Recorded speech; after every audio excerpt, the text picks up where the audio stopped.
asalaamaaleykum mbokk yi déglu dal leen ak jàmm tolluwaay réew mi ci wàllu politique dañoo nemmeeku ne fitna daf cee dugg bu baax a baax fitna googu ñu ngi koy nemmeeku ci yenn ci ay kàddu yoo xam ne dañ ko ciy faral di yëkkati ak tamit yenn ci ay jëf maanaam ay xeexoo yoo xam ne dañ ko ciy faral di nemmeeku ci wàllu gi ni mel tey jii docteur Maurice Soudieck Dione nekk ab jàngalekat ci wàllu science politique daal di fësal kàddoom ci biir culikaay bii di Sud Quotidien di ñëwaat sax ci lan moo waral li ni mel lu weesu nag élection présidentielle bi nga xam ne ñu ngi ko dëgmal ci atum 2024 daal dina ñuy gis tamit ne ñi nga xam ne ñoom ñoo nekk ci bopp réew mi ñoom de pare nañu ngir def lu ñu mën ngir di wéy di nekk ci bopp réew mi boobu nag fekk na ni ñi nekk ci l'opposition bi ñoom it fas yéene jàmmarloo ak ñoom moom di docteur Maurice Soudieck Dione autolikaay bi di Sud Quotidien di ñu xamal ne moom dafa gis ne démocratie dafa war a sukkandiku ci ay débat yoo xam ne dañu koy amal ci wàllu programme ak tamit projet de société wante war ñoo yem rek ci xeexoo ak tamit xastante ak i ŋàññante mu daal di jokkoon mi tamit baaraamu tuuma ñii nga xam ne tey jii de ñoom ñoo toogal nguur gi ci gox ak goxaat yi mu daal di gis ne ñooñu fu mu nekk nii dafa mel ni ne tëddeew ñu njaaxaanaay de ndaxte ñoom daal la neex nguur ga rek neex na leen ci wàll gi ni mel sax ki ngi di Mamadou Lamine Diallo moom mi nga xam ne moom moo nekkoon ganub émission bii di objection fii ci biir rajo Sud FM moom it daal di ne joxoñ baaraamu tuuma ñii nga xam ne ñoom ñoo nekk ci biir administration bi moom kon ci ba muy tontu ci ay laaju kii di Bayo Max Gueye ñëwaat na sax ci administration bu réewum Sénégal fa mu soso ak tamit fañ ca toll fu mu nekk nii mu gis ne ba Macky Sall la ñëwee ca bopp réew mi ba léegi dafa mel ni ne ñii nga xam ne ñoom ñoo nekk ci biir administration bi liggéey gañ doon xaar ci ñoom defeewuñu ko ci ni mu waree ndaxte ñoom de Macky Sall moom dong moom rek de la ñu fi nekkal ci biir colikaay bii di réew mi quotidien suñu naataango bii di Assane Samba moom mooy laajte lu tax nag ñi nekk ci nguur gi ak tamit ñi nga xam ne ñoom ñoo nekk ci l'opposition bi saa su ne daal dañuy bëgg nag di fi amal ay confrontation li fi mujjee xew moom mooy la amoon fa li nga xam ne de moom mooy ca diwaanu Mbàkke ndaxte foofu ki jiite Pastef moom moo fa waroon a dem ngir amal fa ab meeting goo xam ne préfet bi daf ko tere woon ba sa mujjantal ga nag ci ay xeexoo la daal di mujjee Assane Samb daal di gis kon ne dafa mel ni ne ñi nga xam ne de ñoom ñooy politiciens yi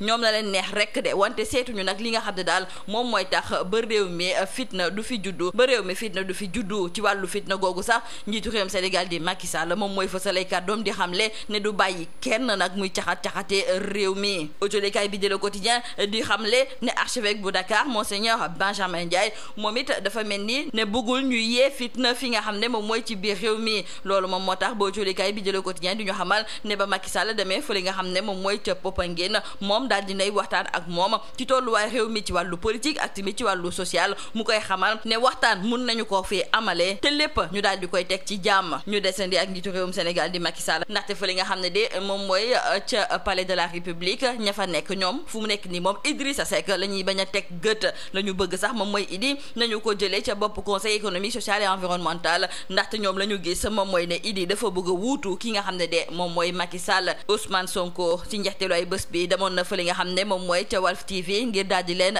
nemmeeku ginnaaw ba ñu daal di daggee li nga xam ne moom mooy seen signal yor bi du ñu xamal ne kii di Ousmane Sonko ba mu fa yegsee nag mbooloo bu takku de ñoom ñoo ko doon xaar ca mbedd ga ba muy ñibbi sax ñoom ñoo ko daal di gunge wante foofu nga xam ne moom mooy ca Walf TV moom di Sonko daal dinay delloo njukkal ki nga xam ne moom mooy Sidi Lamine Niass moom it ñu ràññee woon ko ci bañ gi nga xam ne nag bañoon na ko ñu daal di caxat-caxatee lépp lu jublu ci suñu wàllu démocratie Prytanée militaire am na ci lu tolloo ko téeméeri at njiitu réewum Sénégal di Macky Sall ma nga woon ci xumute yi nga xam ne dañ ko fa doon amal foofu sax la daal di xamle ne dina amaat beneen école boo xam ne dinañu ko tabax bu mel ni Prytanée militaire wante feneen ci biir Sénégal lañ ko fas yéene amalee jolikaay bii di enquête tamit tey jii daal di def ab gëstu gu yaatu jëmale ko nag ci Prytanée militaire mi nga xam ne am na ci lu tolloog téeméeri at wante ba léegi nag xarañtef daal la ñu fa nemmeeku libération moom ma ngay ñëwaat ci wàllu trafic de drogue bii nga xam ne nag moom la ñuy tuddee volet ñu daal di gis ne waa OCRTIS daal di nañuy teg loxo ay nit yoo xam ne dañu ko doon jëlee ca Gambie ngir dugal ko nag fii ci biir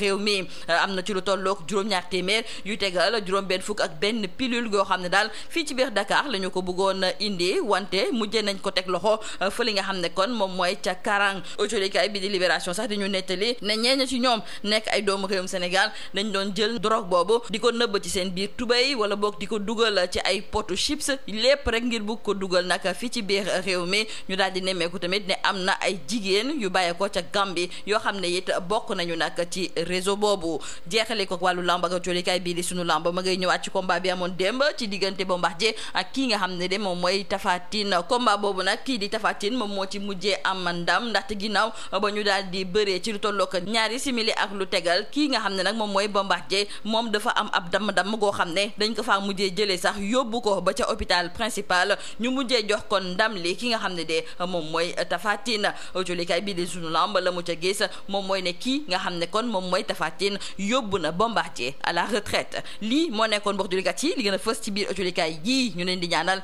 njeexte lu bës ak jom. Mesdames et messieurs, bonjour. La situation politique tendue notée depuis quelque temps ne cesse d'inquiéter les observateurs et experts politiques. Aujourd'hui, dans Sud Quotidien, c'est l'enseignant-chercheur agrégé en sciences politiques à l'UGB de Saint-Louis, le professeur Maurice Soudieck-Dione, qui livre son diagnostic sans complaisance des causes ayant conduit à cette sorte d'impasse, tout en rappelant les causes profondes. Et selon lui, cette situation tendue ne profite à personne car elle porte gravement atteinte à l'image du Sénégal et menace la paix et la stabilité du pays. En plus, cette confrontation entre pouvoir et opposition est en porte-à-faux avec les principes et valeurs démocratiques, mais également avec les valeurs sénégalaises de tolérance, de dialogue et de négociation dans l'intérêt du pays. Et toujours dans cet exercice, le professeur Maurice Soudieck-Dione n'élude pas moins la posture radicale de la France dans cette guerre de positionnement entre le régime en place et Ousmane Sonko pour le contrôle du pouvoir en 2024. Le professeur Maurice Soudieck-Dione a aussi abordé le droit et les institutions qui, selon lui,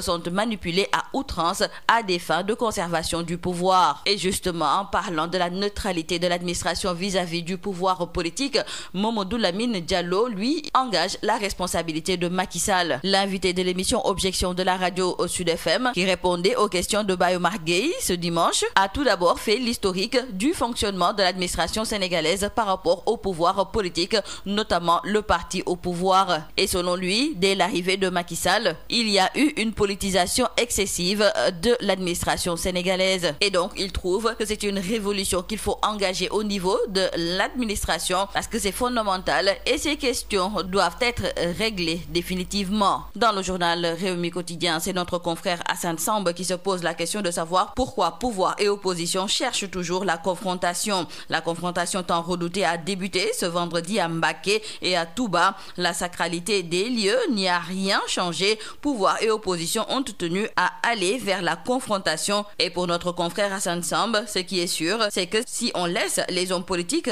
dérouler leur stratégie, ils ne se feront aucun scrupule à semer le chaos si cela leur semble nécessaire pour arriver à leur fin. En tout cas, dans le journal L'Observateur, c'est le chef de l'État Macky Sall qui déclare à qui veut l'entendre qu'il ne laissera personne détruire ce pays. Et même l'archevêque de Dakar, nous disent nos confrères du journal Le Quotidien, s'est prononcé sur la situation politique et sociale. Nos confrères du journal Le Quotidien nous rapportent les propos de Monseigneur Benjamin Ndiaye qui a fait savoir au chef de l'État Macky Sall, je le cite, « Nous pouvons débattre de manière opposée sur nos projets de société ». Nous restons avec le chef de l'État Macky Sall car du côté du palais, nos confrères du journal Tribune nous font savoir que les Faucons réclament la tête d'Idrissa Seck. Ce dernier aurait dévoilé son plan pour remplacer Macky Sall. Et selon les Faucons, comment un présidentiable qui ne peut gagner son bureau de vote peut-il vouloir remplacer le chef de l'État? Le leader de Pastef, Ousmane Sonko, était en visite à Walf TV après la suspension de son signal.